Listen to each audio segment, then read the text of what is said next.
Buenas tardes, vamos a entrevistar al licenciado Jairo Alarcón. Hoy es lunes 28 de mayo de 2018 para la tesis doctoral de Figuras Públicas en la Social Media. Entonces, por favor, tus datos, Jairo. Mi nombre es Jairo Alarcón Rodas, soy licenciado en Filosofía y durante muchos años docente de la Escuela de Ciencias de la Comunicación.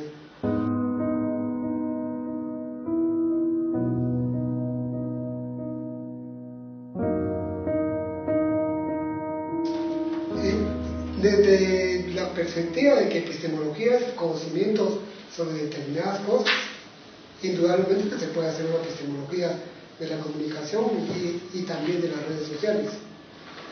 O sea, no hay problema. Yo pienso que la confusión está en entender la comunicación como técnica y no como problema social humano. Ya cuando incluimos a la comunicación como un problema social humano, vale la interpretación epistemológica que se le puede hacer a la comunicación y a las ciencias de la comunicación, en su caso. En cuanto a las redes de comunicación, siento que es un poquito más aventurado, porque lo encuentro como una rama de la comunicación, y más que rama, una técnica de la comunicación, que indudablemente va a crear problemas y va a suscitar repercusiones en ámbitos antropológicos, sociológicos, psicológicos, filosóficos, etc.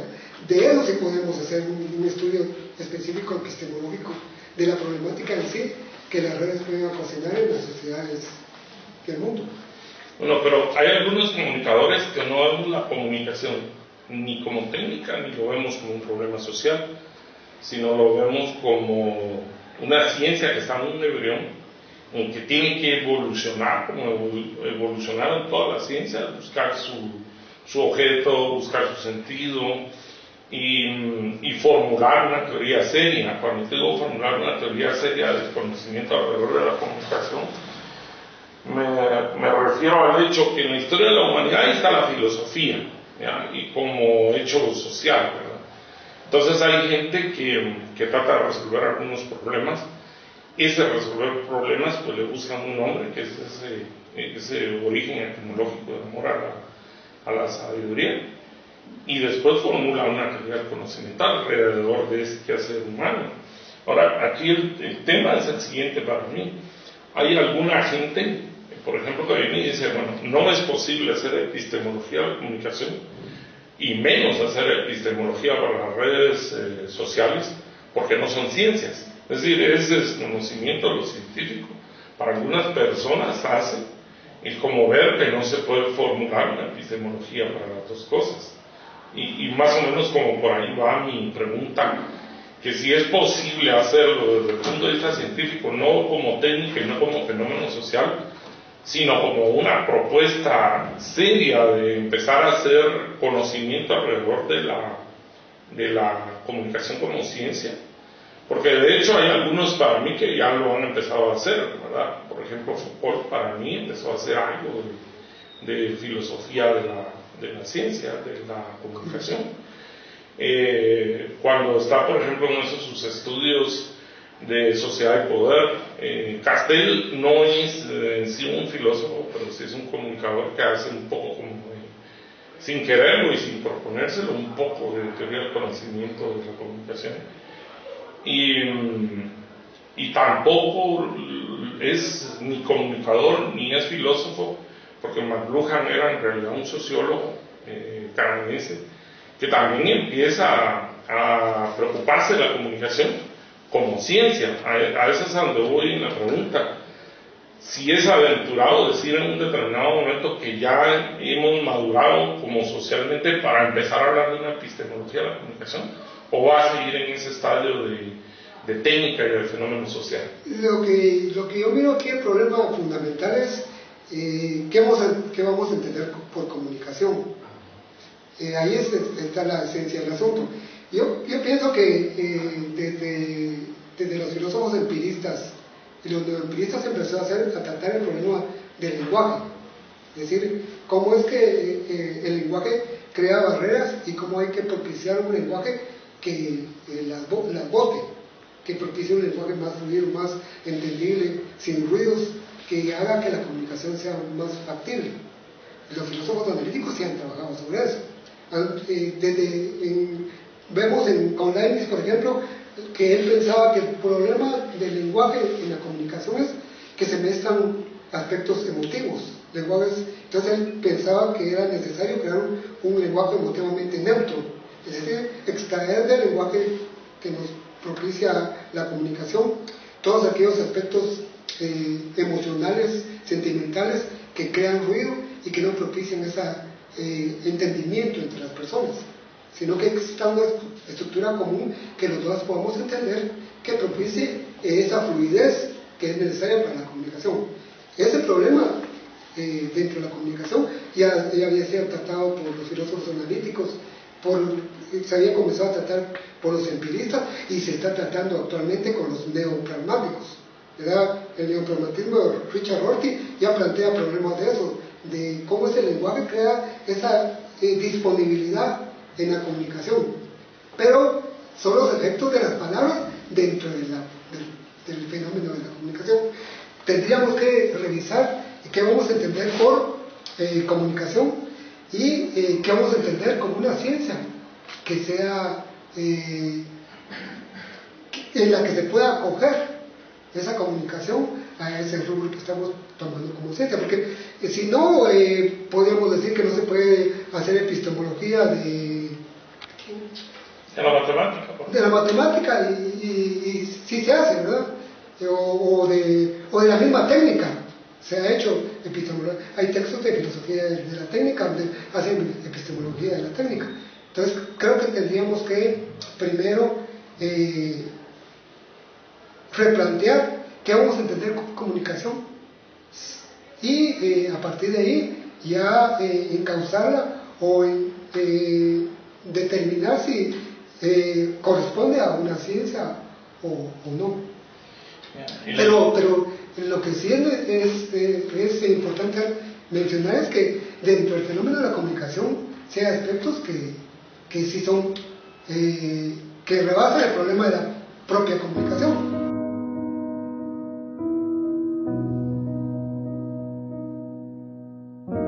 Yo digo que sí puede mutar, entendido la comunicología como algo más científico, como algo más que vaya a la esencia en sí de lo que es el fenómeno de la comunicación. Yo miro que la comunicación tiene, vuelvo a repetir, dos vertientes, una eminentemente técnica y otra eminentemente teórica, que es donde se puede problematizar, pero la comunicación per se no es el problema. La comunicación tiene el problema cuando está aplicada a una sociedad, cuando tiene que ver con la psicología de la sociedad, cuando tiene que ver con la antropología de la sociedad, cuando tiene que ver con aspectos que nutren a la misma sociedad. Ese flujo de entendimiento que no se da por X y razón es lo que tendríamos que verificar. Si está en el signo, si está en el emisor, si está en el receptor. Esa sería la utilización, la problemática. Podríamos profundizar y hacer de ello un estudio mucho más vasto que pueda dar la pauta a crear toda una ciencia de la comunicación, toda una ciencia que ya se le pueda, a partir de ello, realizar una epistemología de sus causas y efectos. Nosotros el otro día teníamos una discusión ahí en el SEC, por ejemplo, cuál sería ese objeto de esa hipotética ciencia también en proceso. ¿Dónde lo centramos? ¿En qué parte? ¿En el contexto, en el canal, en el código, en el emisor, en el receptor? Yo creo que en todos los aspectos, no puede ser solo en uno. Yo pienso que el problema de la comunicación es un problema eminentemente humano. Entonces no podemos extraer del problema de la comunicación al ser humano. Yo he tratado un poco, he reflexionado un poco sobre qué es lo que hace que no nos entendamos entre los seres humanos. Y pienso que el problema es que no hemos entendido que la realidad tiene una estructura común y solo vemos la estructura particular que nos atañe cada uno. Es decir, hay una realidad que tiene una base común para la humanidad Creo que Alfred Julius Sayre lo plantea mucho mejor y creo que el ejemplo sería más claro. Ahí dice que el problema de la humanidad es un problema de entendimiento, del lenguaje. Que todos apuntamos, y que la comunicación, dice él, es como un cuerpo humano, donde hay una carne y un esqueleto. Todos apuntamos a la carne, pero cada quien le pone la carne que quiere ver. Si apuntamos al esqueleto, el esqueleto sería común para todos, pero eso no lo vemos. Solo vemos lo superficial, no vemos la trascendente que hay después de la carne, ¿verdad? Si tuviéramos esa estructura común, sería más factible que nos pudiéramos comunicar. Entonces el problema de la comunicación sería menor, ¿verdad? Aparte que hay otros elementos que crean ruido, como esa parte que Leibniz plantea, ¿verdad? De decir que si le mezclamos juicios de valor a un lenguaje declarativo, ninguno lo vamos a entender, porque cada quien va a poner el juicio de valor que quiera. Entonces, por decir algo, tendríamos que ver el contexto, tendría que ver qué es lo que entiende el otro por ello, lo cual en espiritualidad, esa comunicación que necesitamos necesaria, que solo se puede lograr, según Leibniz, en un lenguaje emotivamente neutro, es decir, un lenguaje extraído de esa parte emotiva, de los juicios de valor, etc. Entonces la comunicación sería reconocer al otro, y la incomunicación no reconocer al otro. Sí, ¿en qué sentido lo estás diciendo? En el sentido de lo que vos estabas diciendo con respecto a que la comunicación es en un determinado momento al final la porción de mi realidad que yo quiero ver y que me permite ver la carne y no el esqueleto. Sí, entonces, si sí, yo... pero en esa porción de la carne que cada uno mira, esa porción de la realidad hay otros aspectos que entran en juego. Por ejemplo, todo un bagaje cultural, toda una formación determinada que apunta más a lo superficial que a lo profundo. Sí, es que la mayoría de la gente cree que comunicación es la transmisión de mensajes, y eso no es comunicación, o que incomunicación es la no transmisión de mensajes. Entonces yo considero que, por ejemplo, en la incomunicación pueden haber transmisiones de mensajes operativos hasta cierto punto, y en la comunicación no solo hay esa transmisión de mensajes operativos, sino que está el reconocimiento de la verdad del otro, de esa porción de la realidad del otro.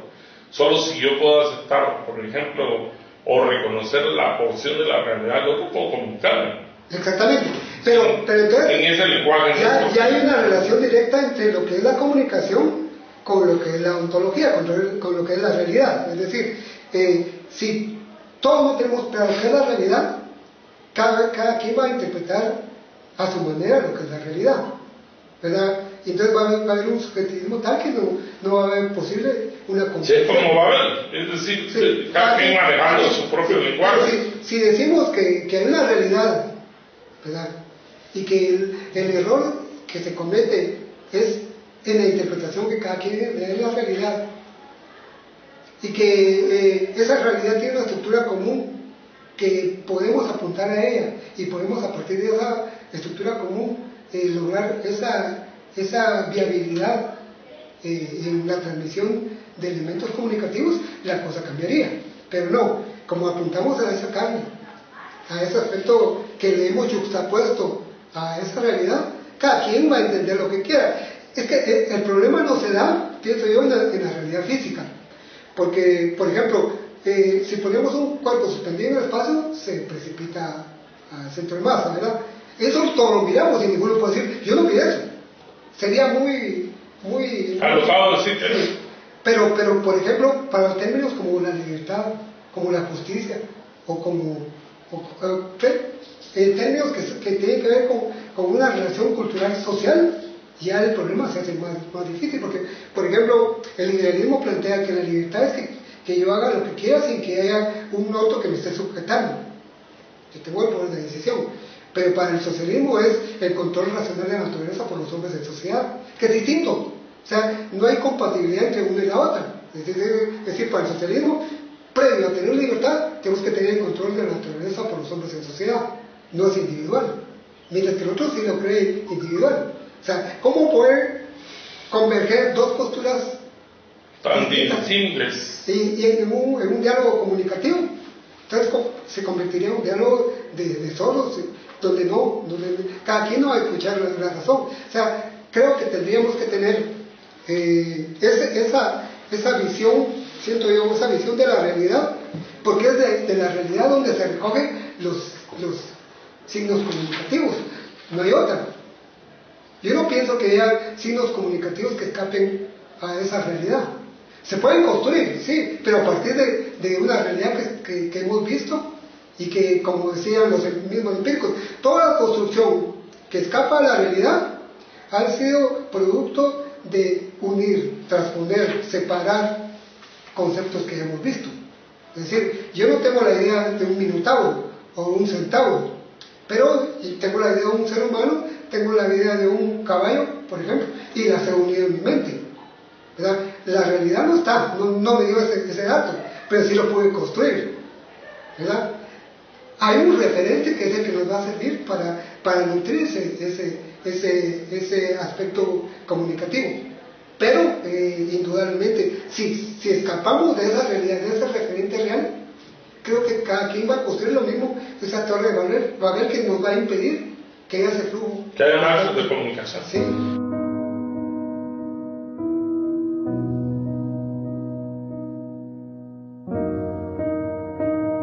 ¿Entendiendo ontología como el ser de las redes sociales? Sí.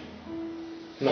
Yo digo que sí es posible crear un ser de las redes sociales. De hecho, yo creo que se está trabajando en ello.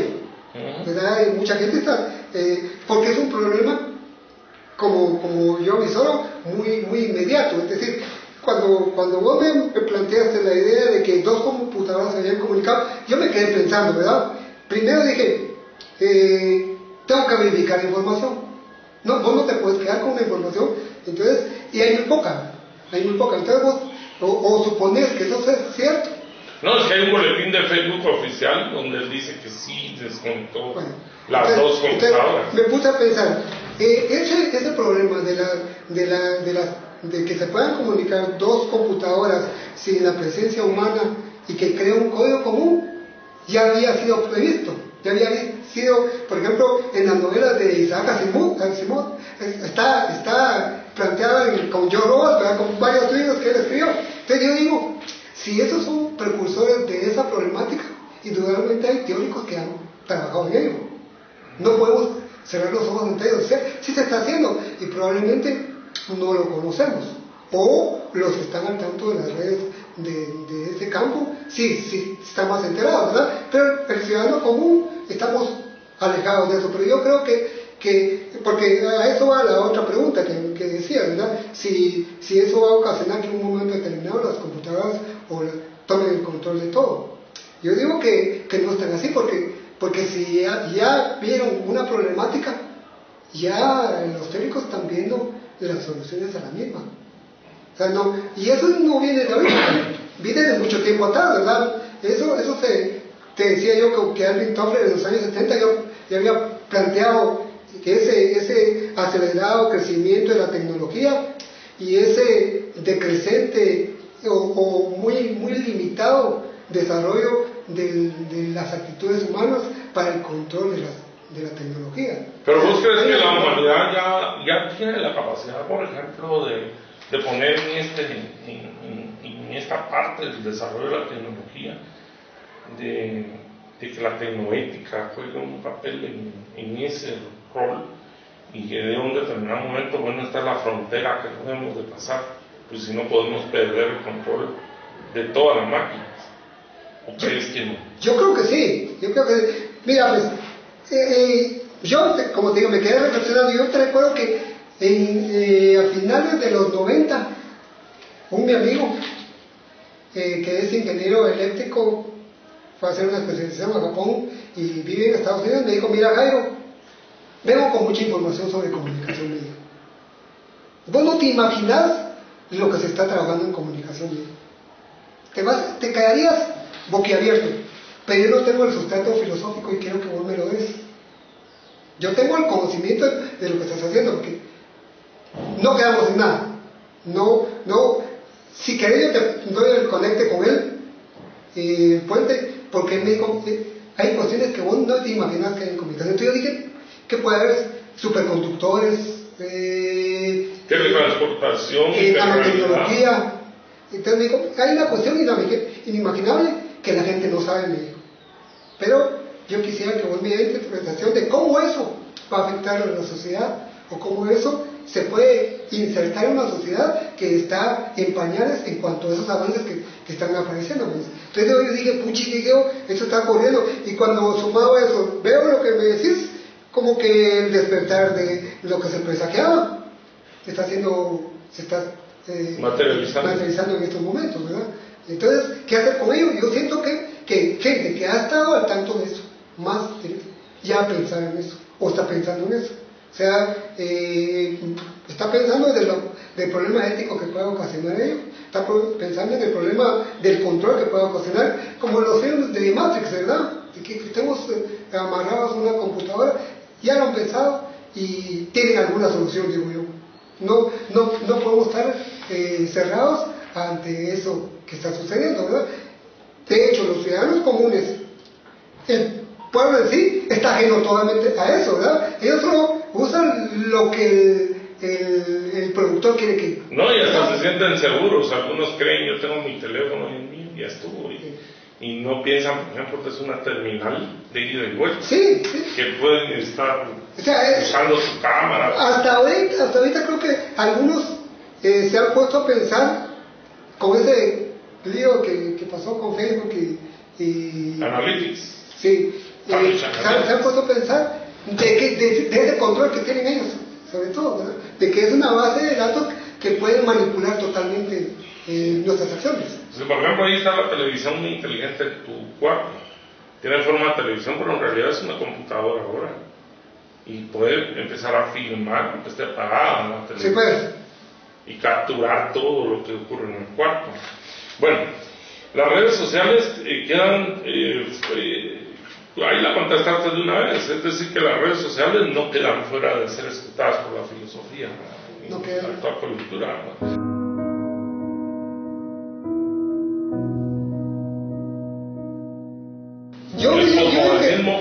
El posmodernismo mira una problemática de este siglo y plantea que no es la racionalización, no es la técnica la que es la respuesta a las problemáticas sociales, ¿verdad?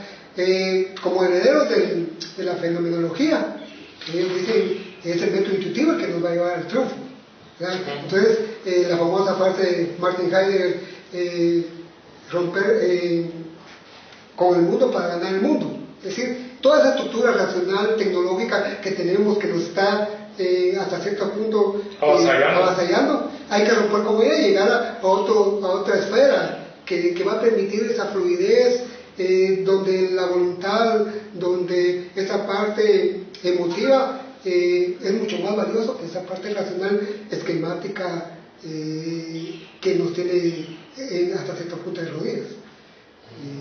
El dilema está de que son disciplinas muy en pañales, ¿verdad? Están comenzando a emerger.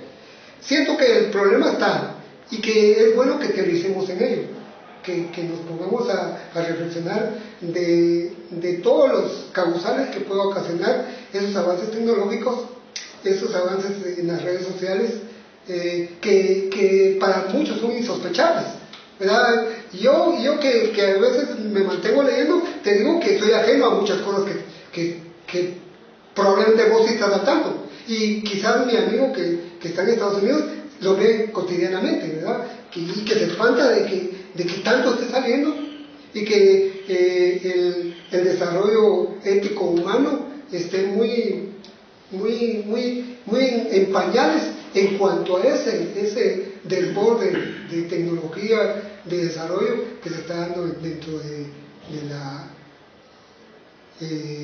redes sociales, dentro de la tecnología de la computación, dentro de la electrónica, etcétera. Sí, es que, por ejemplo, las revistas de ciencia y tecnología pues ya han dicho que sí ya es una realidad la teletransportación, por ejemplo, y que hay realidad también el tema de la hiperrealidad, y que hay realidad el tema, ¿cómo se llama?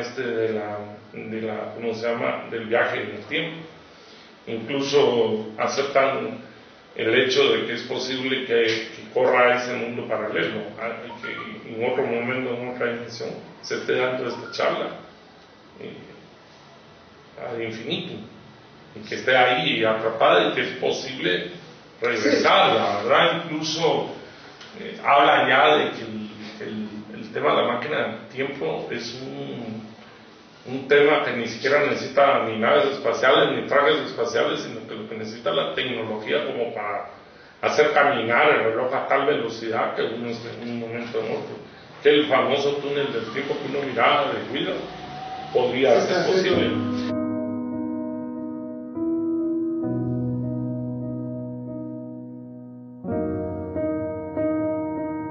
Me estás preguntando hipotéticamente, ¿verdad? Hipotéticamente. Yo pienso que sí, yo siempre pienso que el desarrollo tecnológico puede llegar a desarrollos impensables, ¿verdad? Impensables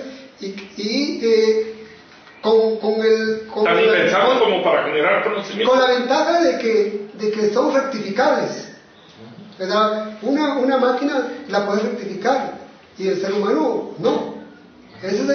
Yo pienso que ahí está una gran diferencia, ¿verdad? Que sí, una máquina podría en el futuro competir con...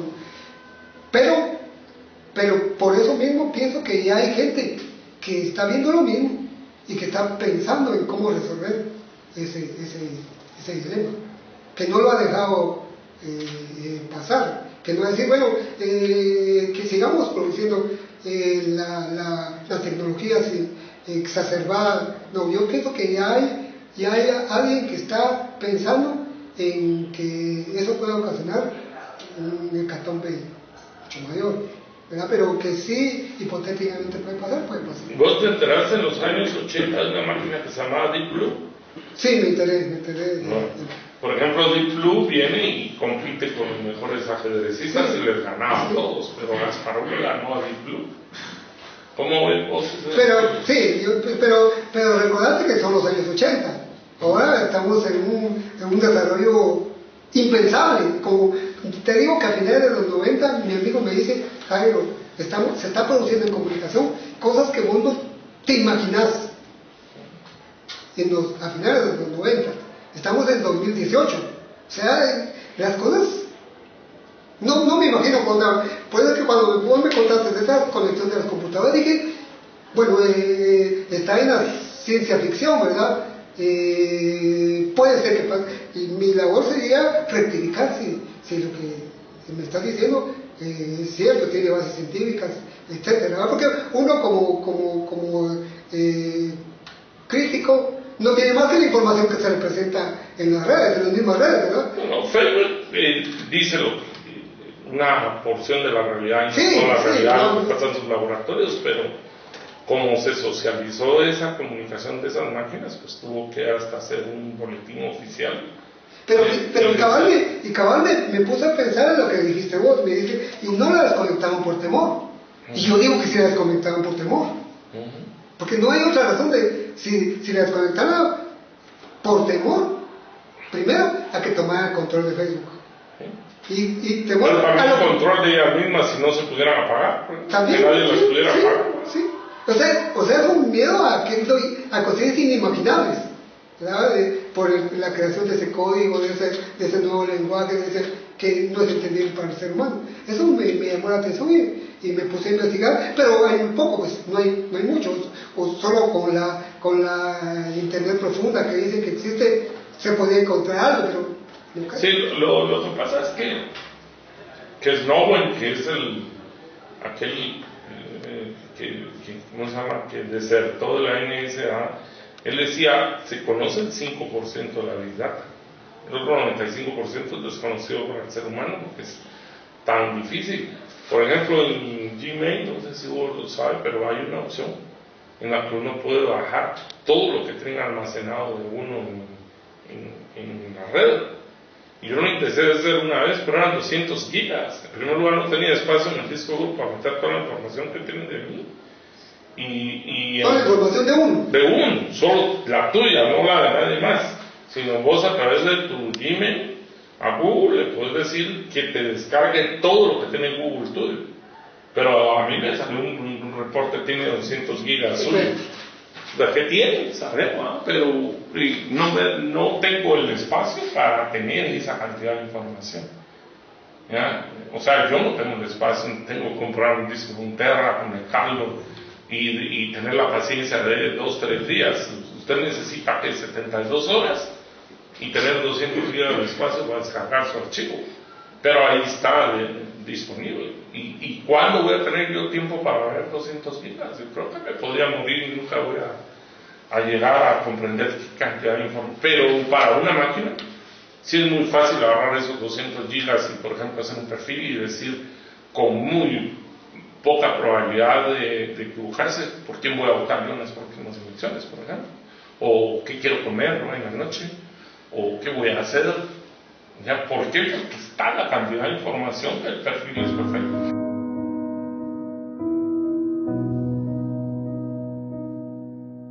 Yo pienso que le espera lo inimaginable. Lo que pasa es que siempre va a haber un sector que va a tener el control sobre todo.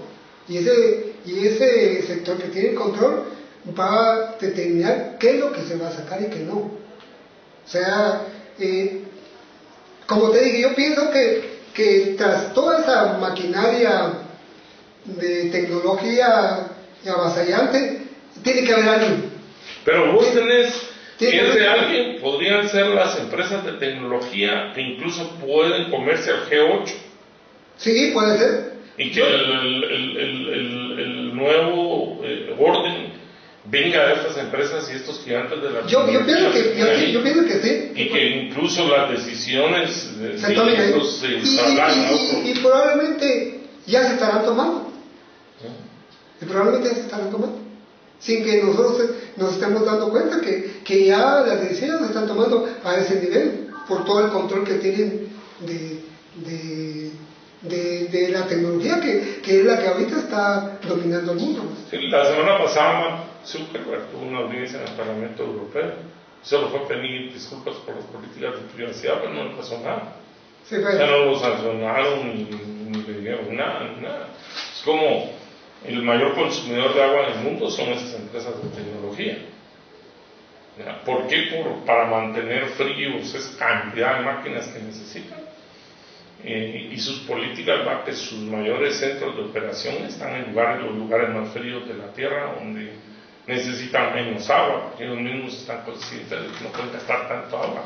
Pero uno no se imaginaría, por ejemplo, que el mayor consumidor de agua en el mundo sea Facebook, sino un estado o algo así, ¿no? Pero sí, y es que mira, para tener el control de eso, cabalmente, es de tener el control. Imagínate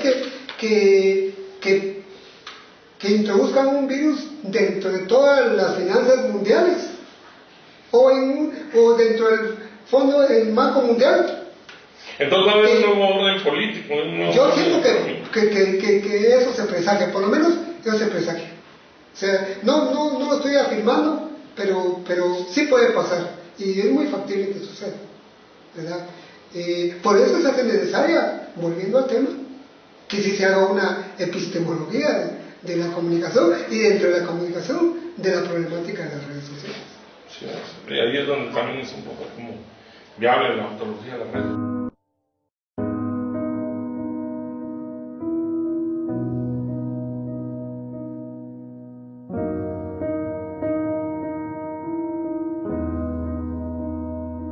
Va a escapar, o algún sector de los seres humanos va a escapar de este marimagnum tecnológico que probablemente va a destruir aún de gran cantidad, pero un sector va ¿Y ese sector que escape podría rescatar a la humanidad?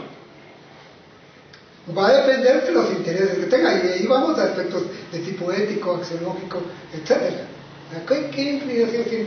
Ahorita siento yo como que el impulso fue eminentemente comercial, pero ya lo tienen todo, ya tienen el control de todo. Entonces, como que ahora hay otros aspectos que están valorando, ¿verdad? Ya llegaron a un nivel, y ahora el nivel es inimaginable, ¿verdad? ¿Cuáles son las redes probablemente el poder, ¿verdad? El poder que se tiene a partir de ahí sobre las decisiones de los estados en el mundo. Probablemente ese sea. Por ejemplo, el ser humano no puede dar a Marte con este modelo de trajes espaciales y de imágenes. De lo convencional, ¿verdad? Nunca va a llegar. Sí. Nunca va a llegar. Tiene que ser otra forma de transportarse para llegar a que teóricamente ya lo han mostrado que sí es factible, ¿verdad? Teóricamente, pero que en la práctica no se ha visto eso. Cabalmente, cuando vos dijiste de la máquina del tiempo, yo vi un documental que hablaba de eso, de un laboratorio que se creó en Nueva York, no sé si lo has visto, donde hicieron experimentos con niños y según 2 testigos que todavía sobreviven a eso, ya creó una máquina del tiempo. Pues es que no me pareció tan extraordinario, porque en ese documental los 2 señores que pasan de los 90 años dicen que ellos vieron que ya habían construido una máquina del tiempo y que todavía ese laboratorio está resguardado militarmente, y eso que se cerró hace 40 años. Sí, yo estuve viendo esos experimentos, incluso uno de ellos aparece en la foto con su otro yo, podríamos decir, en el futuro, ¿no? Entonces, ya en el futuro, si que él tiene, por ejemplo, que 28 años, pero aquí tengo 55. Entonces está él y su futuro en una misma foto. Pero lo que tenemos que pensar es, si tienen ese control sobre eso, siguen experimentando con ello, lo pararon, y si lo pararon, ¿por qué? ¿Qué están haciendo con eso? Si estamos hablando hace 30 años de eso, no sé cuánta fecha tenemos de la creación de esa máquina del tiempo que decís, ¿se siguió con ello? ¿Se están produciendo? ¿Qué están haciendo con ello? Si se paró, ¿por qué? Eso tenemos que racionalizarlo, ¿verdad? A nuestro nivel, porque no es el nivel que ellos tienen, ¿verdad? Es decir, cuando uno tiene todos los asideros de la información, es mucho más que con una labor eminentemente especulativa, ¿verdad? Que uno dice, probablemente eso pueda ocurrir, pero porque tenemos muy poca información. Estamos en un país donde la información es muy leve, pero que sí, la tecnología es avasallante y está acrecentándose a pasos agigantados, es indudable, y que eso va a ocasionar problemas a la humanidad también, porque hay una disfunción, ¿verdad?, entre el comportamiento humano y esos avances que siguen su marcha, que siguen con esa nanotecnología que es exagerada. Yo no entiendo cómo es que en átomos se puede crear campos que crean cuestiones impensables, pues, ¿verdad? ¿Cómo es posible eso? Sin embargo, se está dando eso. A eso tendríamos que educar a la gente, y que probablemente sea uno de los campos de la comunicación, enseñar de ese uso de esa vastedad de tecnología que se está avecinando y que se está derrochando por todos lados en el mundo.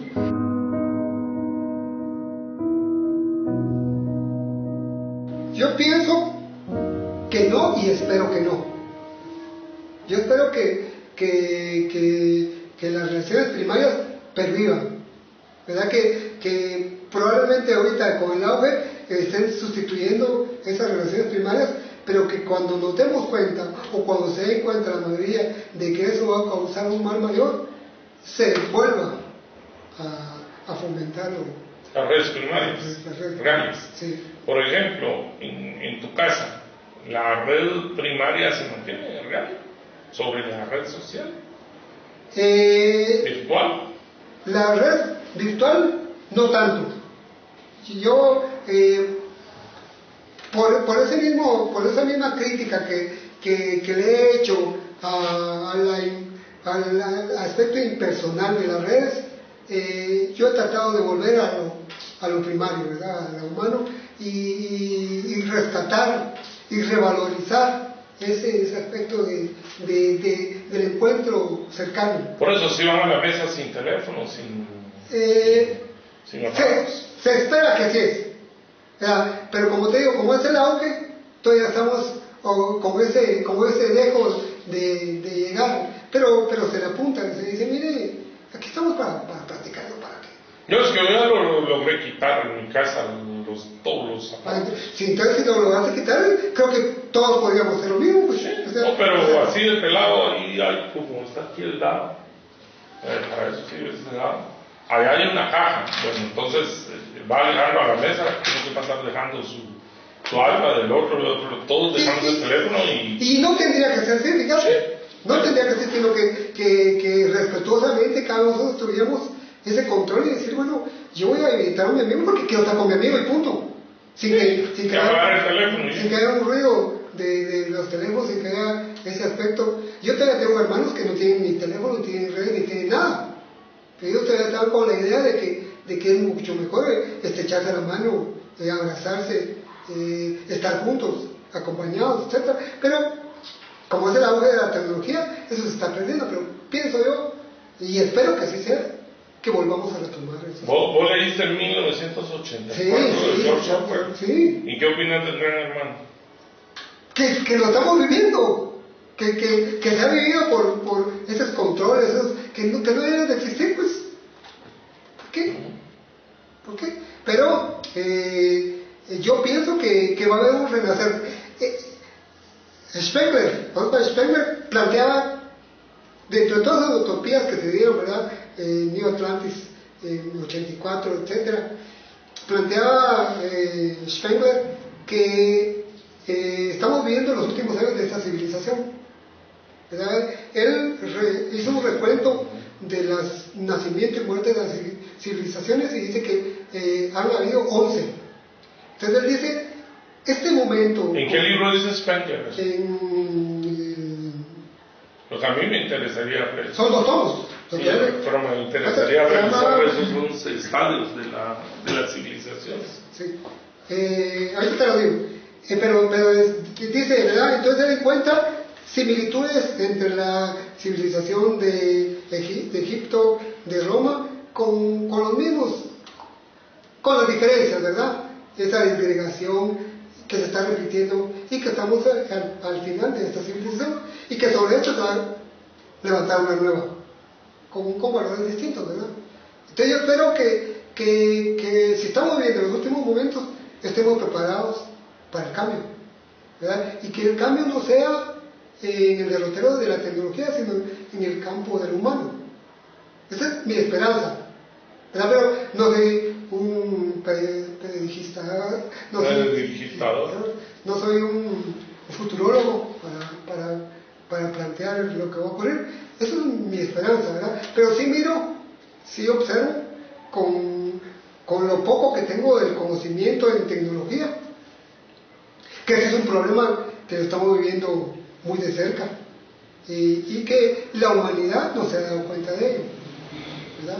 Y que en este momento muchas personas están llenando los bolsillos con mucha plata de eso, pero pienso que ya estos procesos ya han rebasado, para que Bill Gates ya está regalando la plata, significa que ya llegó al límite de tener tanto. No hay otro objetivo más que distribuirla. Sí. Distribuirla. Sí. El tema de Roma eterno, como premonitorio de que llegaron a creer que esa civilización, porque al final Roma fue una civilización de masas, que según Ortega y Gasset en su último estadio llegó a tener el problema que ya ni centuriones podían tener, porque era tan grande su imperio que ya quedaban puestos vacíos hasta para extranjeros, porque eran centuriones romanos. Y se no llega a Roma y dice, bueno, mira esos grandes edificios y esa gran ciudad, dice Roma eterna, cree que nunca va a terminar esa civilización. Pero cayó el imperio romano, ¿verdad? Cayó no porque fuera a fallar todo su aparato económico, militar y político.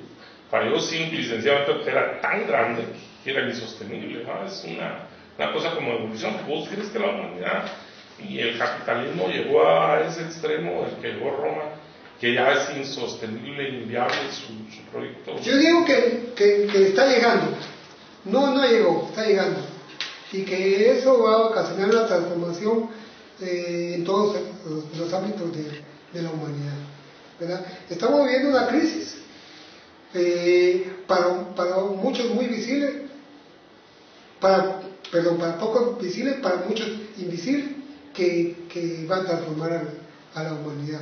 Y yo creo que por eso es que es valioso que apuntemos los ojos a él y que a partir de tu estudio visualices problemas que van a aparecer y que científicamente se puedan demostrar. Pues. Eso sería lo valioso de ese estudio. ¿Vos crees en un determinado momento que si corremos el peligro de ser todos figuras públicas? Yo pienso que sí, y desde que cabalmente me quedé pensando también en eso, ¿verdad? Y es factible que así sea, ¿verdad? Pero también es factible que yo pueda engañar al sistema, ¿verdad? Que yo empiece en vez de dar mis datos reales, a dar mis datos ficticios. Entonces creo toda una mascarada, ¿verdad? Puede eso ocurrir también, ¿verdad? Que como ya miro que ya me tienen controlado por Aquí el problema es, por ejemplo, las cámaras públicas que uno no mira, las cámaras de los postes o las cámaras de los centros comerciales, donde, como te dijera, en temas de tecnología también Facebook hizo una cámara en el que ha hecho experimentos de tomar fotos a las masas y ha llegado a etiquetar al 90%, es decir, toman una foto de una masa y las computadoras, los bots están pudiendo reconocer de 100 a 90 gentes con nombre, donde viven y todo, o sea, solo se les está escapando un 10%. Ese es el mayor problema de ser figura pública. En ocasiones las cámaras que no ves o los dispositivos que no ves, aparte son los que uno mira y son visibles y que son temas como de seguridad. Que también tengo un control. Te voy a contar una historia. Viendo el teléfono, por ejemplo, el teléfono ya te reconoce la retina, ni siquiera es tu huella digital. Es decir, si vos no te morís y tenés un teléfono reconocimiento de retina, se quedó el teléfono tirado también.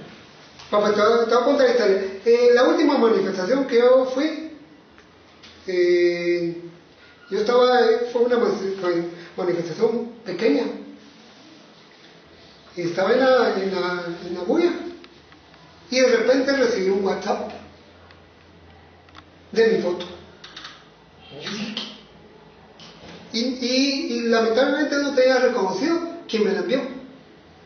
O sea, él tenía mi teléfono, y me tomó la foto y me la tomó de frente. O sea, era un fotógrafo que estaba al frente. La tomó y me puso en WhatsApp. Aquí están, amigos.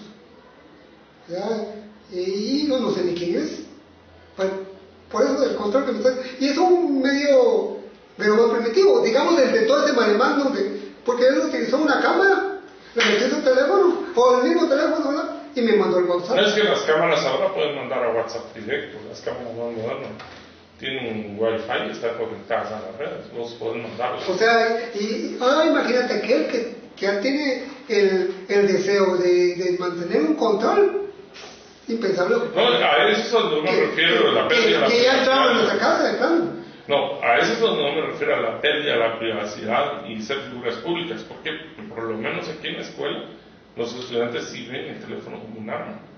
Especialmente los estudiantes, nosotros los docentes no por temas de generación, pero ellos por eso mismo de generación lo ven como un arma. Entonces, un arma que ni siquiera están como conscientes que la usan, y no estoy hablando de arma como un tema de matar, o más que un arma como una máquina que captura. ¿Por qué? Porque ellos vienen y esa costumbre de tomarse las selfies, por ejemplo. Entonces vienen y me tomo una selfie y ¡pum! Pero atrás de ellos hay 20 que entran al cuadro. ¿Ya? O la otra, voy a hacer esto en la clase y ¡pum! Tomo la foto, pero aparece toda la fila de todo un montón de gente que ve tan natural la foto. ¿Me entendés? Que vos podés ver los fondos y podés saber qué está pasando. A lo que voy es que al final la exposición es tal y el tema es tal que ya se puede esconder, aunque no quiera dar sus datos, aunque a propósito diga no voy a tener ninguna cuenta, porque, por ejemplo, el tema de sobrevivir en un sistema capitalista que está terminando exige números. Sí. Y la Big Data te puede seguir por los números, aunque vos no estés expuesto y no tengas correo, no tengas nada. Pero el de la gasolinera viene y te dice, mire, dame su número de NIT para echar gasolina al carro. Entonces das tu número de NIT. Si no puedes factura, pues tenés una gran enhebrada de impuestos. Pero ese número de NIT es parte de esa Big Data, en el que se puede saber qué día y a qué horas y en qué gasolinera eché yo y tanto de combustible y qué tipo de combustible eché. Si hoy, por ejemplo, apoyo campero, digo, bueno, factúreme a este número de NIT, las máquinas tienen esa capacidad para hacer una bitácora de qué hice yo. Es que ese es el problema ahora de cuando yo digo de figuras públicas, no es si van a haber esfuerzos para esconderme.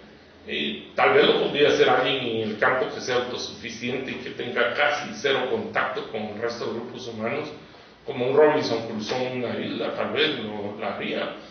Pero nosotros metidos en la sociedad no podemos escapar, ni a las cámaras públicas especialmente, y no puedes escapar al tema del código que tenés. Sí. Sí puedes esconder datos, o puedes fingir, o puedes esconder y decir, bueno, yo voy a defender mi privacidad, yo tengo esta estrategia. Pero ya realmente está siendo bien difícil defenderla. Es bien difícil defenderla. Y cada vez va a ser mucho más difícil. Sí. Cada vez el rastreo va a ser mucho más. Es que ahora es por retina. Por ejemplo, aquel de reporte minoritario, vos vas pasando, por ejemplo, por los almacenes que tienen una cámara y leen tu iris, y al leer tu iris accesan a la Big Data y saben todos tus gustos, todos. Y entonces el almacén viene y en ese momento te puede tirar a tu teléfono, mira, ofertas, por ejemplo, a mí me encanta la Guerra de las Galaxias, miren, está Darth Vader en Han.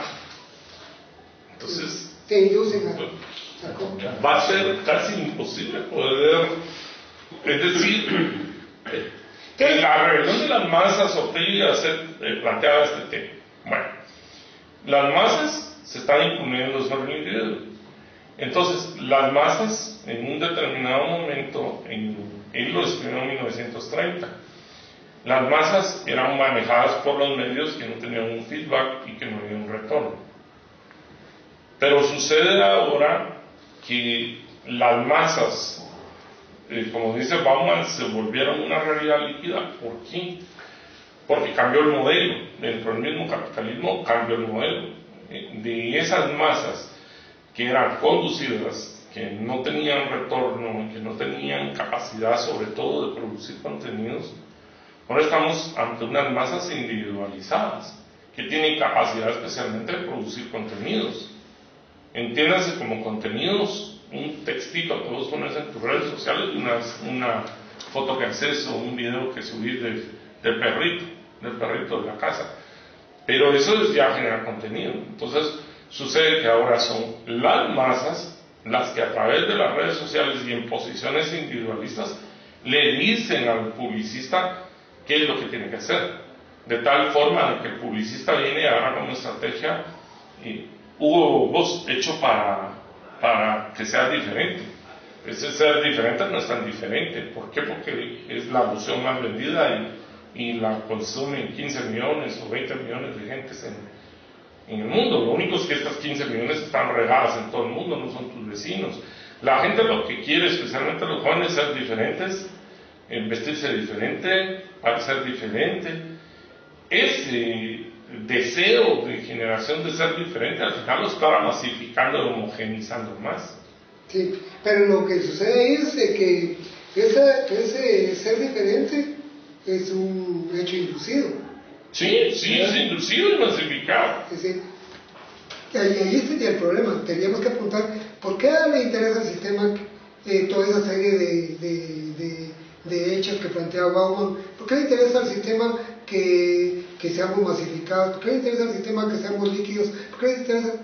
Para seguir con el sistema de consumo. Entonces lo que tendríamos que buscar es la solución a esa problemática. Sí. Y ahí tendría que apuntar todo nuestro interés y nuestras ganas, nuestro potencial crítico. Yo pienso que así debe ser. Yo creo que el sistema se nutre de gente que es factiblemente alienada. Si fuera un sujeto crítico, las cosas serían diferentes. Entonces, inducen a educación bancaria, a educación tradicional, y todo aquello que crea una educación distinta va a ser conculcada, rechazada. ¿Verdad? Pero lamentablemente así está el mundo, y no es solo problema de Guatemala, es problema mundial, ¿verdad? Me decía un amigo de Héctor Camargo, un doctor en matemáticas, mire Jairo, me dice, ¿usted piensa que solo en Guatemala hay idiotas? No, me dice, en todo el mundo hay. Usted va a Francia, a París, y el francés se cree todo lo que le dice su aparato de televisión, me dice. No hay gente crítica, la gente crítica es muy pequeña. Nosotros tenemos la diferencia con ustedes, que tenemos más oportunidades de desarrollo, ustedes la tienen menos, pero la gente es gente de todo el mundo, me dice. Pero ¿qué pensás de eso que dice Humberto Eco sobre el ejército de idiotas creado por la tecnología y sobre esa máquina del fango? ¿No has leído eso? Sí, no, ese no lo he visto, pero yo creo que sí es. Yo pienso que por ahí va el asunto. ¿Verdad? Yo pienso que hay una máquina, una maquinaria de un ente superior que está construyendo todo eso, y que se está haciendo de esos avances tecnológicos para sus conveniencias. Es que Eco viene y plantea dos conceptos. Uno es el de la máquina del fango, que no es para las redes sociales, es para todo el Internet. Él viene y dice: Internet es una máquina de fango. Una máquina de fango, entendiendo como que ahí se cuela todo lo peor que hay, le das vuelta como una licuadora donde se cuela todo lo peor del ser humano. Y respecto a las redes sociales, dice: las redes sociales están poniendo en peligro a la humanidad porque están creando un ejército de idiotas en el sentido de la palabra de todo, y especialmente en la generación del contenido. Por ejemplo, aquí en Guatemala hay dos ejemplos claros: el tema del chuchito de Pérez Molina y el tema de los helados de los diputados. ¿Por qué? Porque cuando se da caso a la línea, va y se allana la casa de Otto Pérez Molina y se va atrás de las computadoras para fundamentar el caso. Entonces sale el chuchito a recibir a los periodistas. Entonces la gente en las redes sociales viene y dice: ay, por el chuchito lo va a adoptar, y pues el chuchito está solo de Pérez Molina. Y empieza a mamar a que yo quiero adoptar al chucho, que yo quiero tener un chucho presidencial. Y entonces yo empiezo a notar un fenómeno en todos los medios, que tenían que informar y que tenían periodistas ahí en esa casa para informar sobre los descubrimientos del allanamiento. Incluso yo estaba siguiendo en vivo el rollo por temas de trabajo, y entonces vengo yo y empecé a llamar a gente que conozco en los medios y digo: pues ¿cómo es eso que están cubriendo el chuchito? Ustedes que miran en Facebook, 1,5 millones de personas están preocupadas del chucho. Entonces prensa dice: se ven que ir hacia Chucho, y todas las redacciones llamaron a su reportero muchacho a Chucho, y toda la mala cubrió a Chucho, y el allanamiento que fundamentaba el caso de la línea pues pasó en un segundo plano, por lo menos ese hecho. Y el segundo de los diputados están discutiendo una ley, no me recuerdo cuál, yo creo que era los cambios a la ley del sector justicia, que al final fallaron. ¿Pero por qué? Porque en el momento antes de la votación les llevaron unos helados, y entonces alguien tomó una foto de los diputados comiendo helados en las redes sociales, y empieza con sus hijos de la gran puta comiendo helados, que sé qué, ¿no?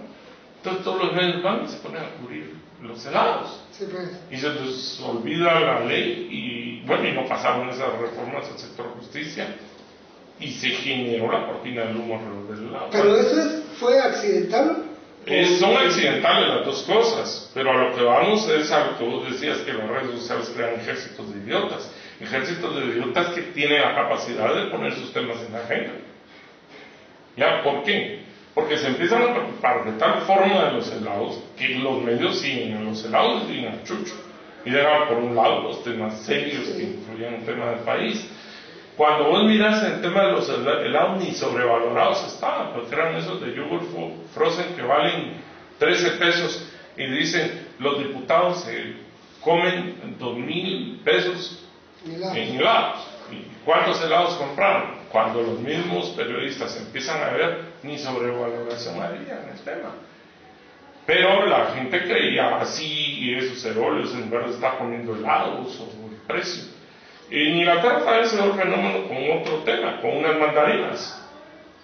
Que un supermercado decidió pelar las mandarinas y venderlas en una cajita plástica. Entonces toda la gente se indignó de que le estuvieran quitando la cáscara, porque qué mejor empaque que es. Que ya al pelar la cuestión, ya contaminabas la fruta, y al meterla a la caja, que también tenía bichos, pues iba a contaminar más la fruta. Y entonces toda la gente se va en contra del supermercado. Y había una discusión en el Parlamento inglés sobre una ley importante en ese momento para Inglaterra, pero la gente estaba más preocupada de que le habían quitado la cáscara a las mandarinas. Entonces eso que dice Humberto Eco, de que hace... Pero entonces, lo que tendríamos que pensar ahí es, ¿por qué la actitud de la gente es así? No, porque no sé si supiste de ese WhatsApp que circuló, que se lo comenté a Hugo Pérez Cal. ¿Cuál de todos los WhatsApp? Donde aparecía Jordi no sé qué, estudiante que ganó la Olimpiada. Sí, uno de Pucallpa. Sí. Y yo dije, mira Hugo, ese no es... Yo verifiqué porque me gusta verificar, ese no ocurrió de hecho. Pues para salir y dijo que es un actor pornográfico. Pero lo circularon pues, y lo circularon gente que ¿Es serio? Que piensa que es seria, que es crítica, reflexiva, pero que pasó por alto ese detalle. Sí, yo no me junto con gente seria porque no me llegó, aunque sí me interesa el caso, incluso lo vi que es bien parecido a Star Trek Rojo. Sí, pues a mí me lo mandaron dos personas y yo verifiqué y yo... No cree que a mí no me lo una buena fuente. Bueno, todos muchas gracias, estamos ahí terminó.